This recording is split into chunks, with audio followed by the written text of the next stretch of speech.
Let's bring in the President's National Security Advisor, Jake Sullivan. Jake, thank you for joining us this morning. Just start out, what have our strikes achieved over the last couple of days? Is the retaliation done? Well, George, part of the purpose of the strikes, the central purpose of the strikes, has been to take away capabilities from the Iranian-backed militias in Iraq and Syria that are attacking our forces and from the Houthis that continue to threaten Red Sea shipping.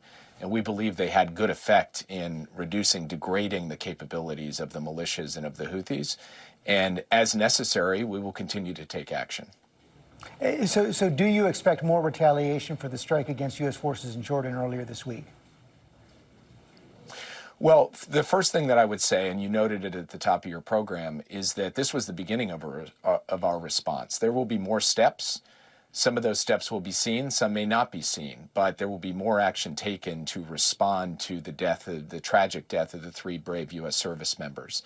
And we cannot rule out that there will be further attacks from Iranian-backed militias in Iraq and Syria or from the Houthis. We have to be clear-eyed about that. And the president, in being clear-eyed about that, has told his military commanders that they need to be positioned to respond to further attacks as well.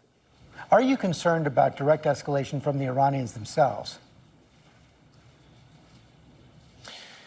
Well, again, this is something that we have to look at as a threat. We have to prepare for every contingency, and we are prepared for that contingency. And I would just say, from the perspective of Tehran, if they chose to respond directly to the United States, they would be met with a swift and forceful response from us. How much direct contact has there been with Iran to try to contain this conflict? Over the course of the past few months, we've had the opportunity to engage in the passage of messages back and forth between the U.S. and Iran. But in the last few days, the message that we have sent to Iran has been through our action, not through our words. Yeah, tell us about where things stand now on the negotiations over a possible ceasefire and release of hostages in the Gaza war.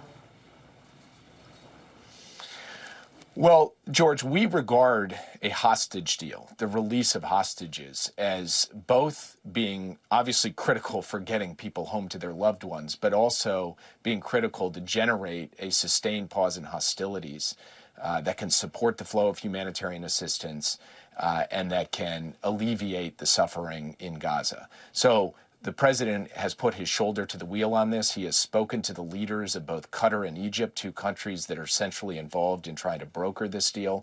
We are in constant contact with our Israeli counterparts on it. And the goal is, in fact, to get a hostage deal in place as soon as possible. Ultimately, that comes down to Hamas. And Hamas will have to be willing to say yes to an arrangement that brings hostages home, and we're going to continue pressing from every direction to try to make that happen. Is it imminent?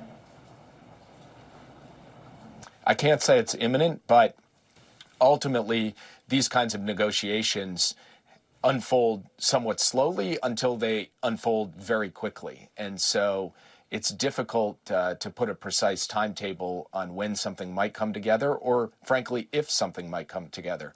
But sitting here today, I cannot tell you it's right around the corner. What is the end game here? Do you see any prospect at all? He seems to have been ruling it out, Prime Minister Netanyahu, of some kind of a long-term deal that leads to a Palestinian state?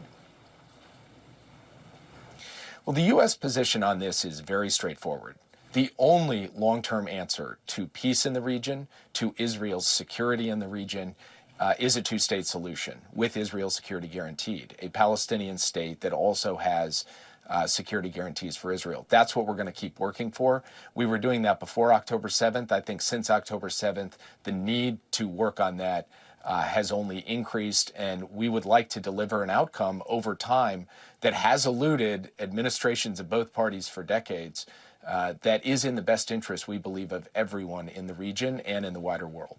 Will it require a new Israeli government? Well, I'm not going to get into Israeli politics. The U.S. can only advance our vision for what we think makes sense, and President Biden has been very clear about that. He's been clear publicly on the 2-state solution. He's been clear privately in speaking with Prime Minister Netanyahu, and we have to let the Israelis speak for themselves. Meantime, the president has been pushing hard for more aid to Israel, more aid to Ukraine. He's tied it to those negotiations over a possible border deal in the Senate as well. But last night we heard from the Speaker of the House, Mike Johnson, that he's going to put a provision on the floor this week that simply is aid to Israel. Your reaction? Well, the timing is interesting. The senators have been working on a bipartisan basis for weeks, if not months at this point, on a comprehensive package that involves Israel, Ukraine, the Indo-Pacific, and the border. They are getting close to having that done. And at that moment, the House comes forward with an Israel-only bill. We regard that not as actually trying to address the security of Israel, but rather trying to address politics in the United States. And from our perspective, the security of Israel should be sacred. It should not be a political game. And so everyone should get behind a comprehensive package of the kind that bipartisan group of senators are negotiating as we speak.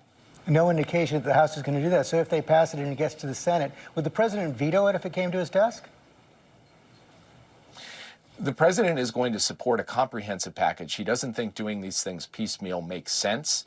And we think we will get an opportunity for the Senate to move forward with the package. And then the real question should be put to the House, not to the president, about how to move forward with that bipartisan deal. If that deal came to his desk, he would absolutely sign it without hesitation. Jake Sullivan, thanks for your time this morning. Thank you. Hi, everyone. George Stephanopoulos here. Thanks for checking out the ABC News YouTube channel. If you'd like to get more videos, show highlights, and watch live event coverage, click on the right over here to subscribe to our channel. And don't forget to download the ABC News app for breaking news alerts. Thanks for watching.